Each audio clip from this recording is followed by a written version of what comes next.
Se você fizer uma busca no Google, você vai ver que há anos a OAB reprova mais de 80% das pessoas no exame. Por mais que a prova da OAB seja complicada, grande parte dessa reprovação vem das pessoas estudarem errado para essa prova. E eu não falo isso da minha cabeça, não. Eu falo isso porque todos os anos eu ajudo muita gente que vinha de 8, 10 reprovações a finalmente vencer essa prova. E tudo que essas pessoas fizeram foi entender o que elas estavam fazendo errado e consertar esses problemas no estudo. Então, se você já reprovou antes e quer vencer logo o exame, presta bastante atenção, que eu tenho certeza que o que eu vou ensinar aqui vai ajudar você a passar nessa prova. 1. Não confunda estudar muito com estudar bem. Muita gente que me manda mensagem diz que estudou muito para a prova anterior e mesmo assim acabou reprovando. E uma das primeiras coisas que eu falo para essas pessoas é que estudar muito não quer dizer que você estudou bem. Se você estudou 4 horas por dia, mas estudou algo com 0 chance de cair na prova, você vai reprovar no exame mesmo tendo estudado muito. O que aprova a pessoa no exame do OAB não é só a quantidade de horas de estudo, é a qualidade desse estudo. Uma pessoa com 2 horas de estudo por dia, que estudou precisamente o que o OAB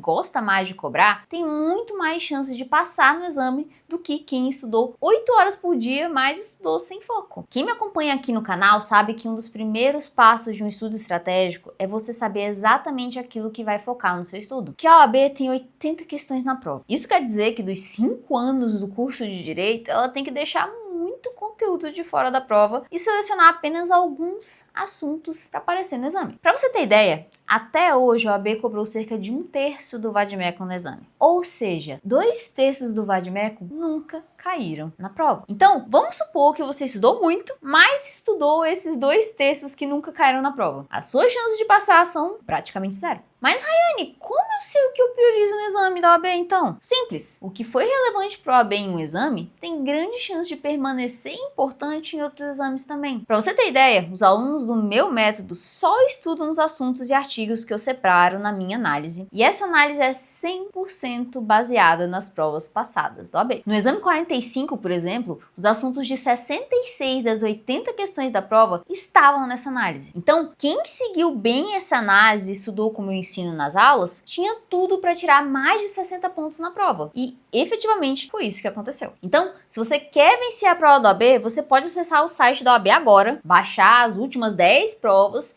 e analisar com calma os assuntos de cada uma das questões dessa prova. Fazendo isso, você vai ter muito mais precisão no seu estudo do que simplesmente assistindo um monte de aula de algum curso até cair no sono. Mas, analisar 10 provas dá muito trabalho. Olha, sendo bem sincera com você, é um trabalho muito menor do que ficar reprovando em vários exames. Quando você sabe com precisão o que precisa estudar, o seu estudo fica muito mais prático e otimizado também, porque a sua atenção vai estar sendo dedicada apenas aqueles assuntos que efetivamente têm muita chance de aparecer na sua prova. Então, é um trabalho que você faz uma vez para conseguir aprovação, geralmente logo no exame seguinte. Mas, se você não quiser parar e fazer uma análise dessa forma, vale a pena dar uma conferida no link que eu deixei aqui na descrição. Lá na página tem todos os detalhes do meu método para as 2 fases do OAB, que tem essa análise completa, pronta para você seguir, além de ter um banco de questões comentadas por mim e a minha mentoria individual durante todo o seu preparo na prova da OAB. 2. Não existe estudo bom sem utilizar a lei. Eu sempre fico impressionada quando converso com as pessoas que já fizeram vários exames do OAB, mas elas me dizem que nunca utilizaram a lei durante o estudo.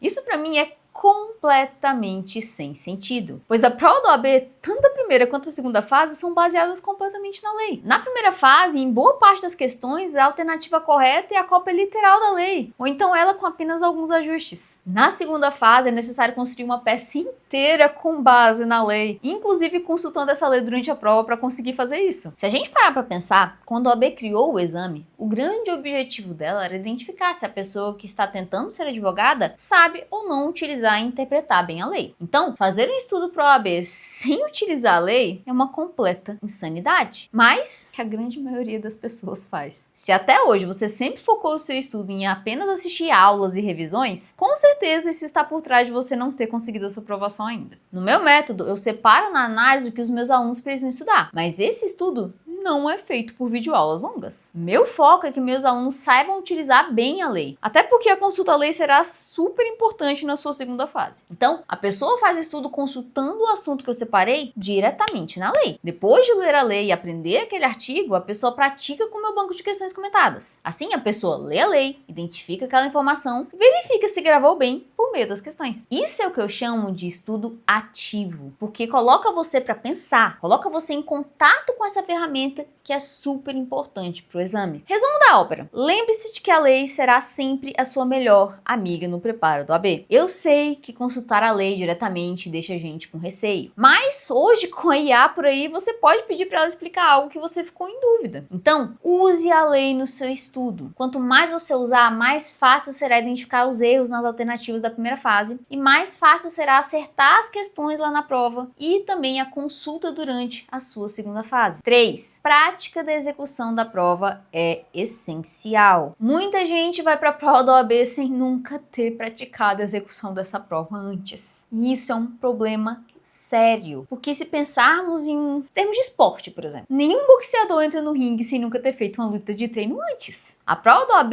é muito diferente do que a gente faz na faculdade. As questões são mais extensas, muitas delas misturam disciplinas na mesma questão, e se não tivermos um treino prático, fica bem difícil fazer um bom uso das 5 horas de prova. Então, antes de ir para a prova, lembre-se de simular o seu dia de prova também. Pegue uma prova passada, separe 5 horas do seu dia, sente um local calmo onde você não vai ter interrupções e simule como se você estivesse fazendo a prova. Assim você vai conseguir identificar se você está conseguindo fazer a prova dentro das 5 horas que você tem e também vai identificar assuntos que talvez você precise revisar. Fazendo isso, com certeza você vai reduzir aquela ansiedade que a gente tem antes da prova e na hora da prova também. 4. Quem não leva em conta o preparo emocional, reprova. Quando a gente fala sobre o emocional, muita gente acha que é frescura, acha que não tem nada a ver com o preparo da OAB. Mas, por experiência, eu vejo que o emocional é uma das coisas que mais reprova as pessoas no exame. Porque a gente não consegue deixar nossas emoções em casa para poder ir fazer essa prova. Então, se a gente não cuida do emocional como parte do preparo, a gente pode ter branco, passar mal na prova, não conseguir se concentrar e acabar reprovando. E claro que você precisa saber o conteúdo para vencer essa prova. Mas se você não estiver emocionalmente bem, você também vai ter muita dificuldade de passar. E isso não é algo que a gente deixa para pensar só na hora da prova. É algo que precisa fazer parte da sua preparação. Isso aí é tão importante. Quando eu percebi os meus alunos se queixando emocionalmente de não estarem bem, eu busquei um psicólogo para criar um módulo dentro do meu método que fosse focado em preparar as pessoas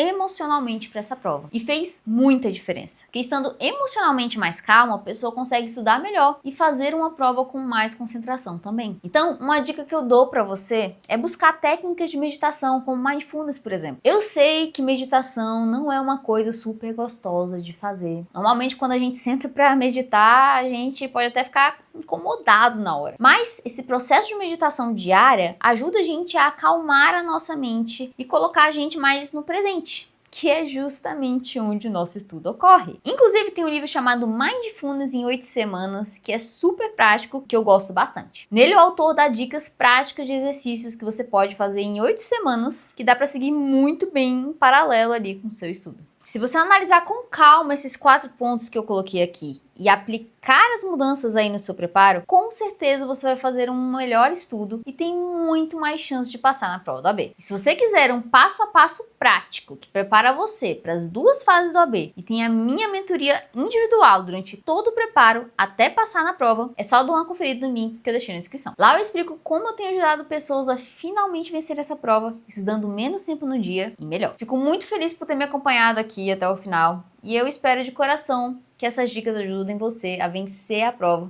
e pegar a sua carteira do AB.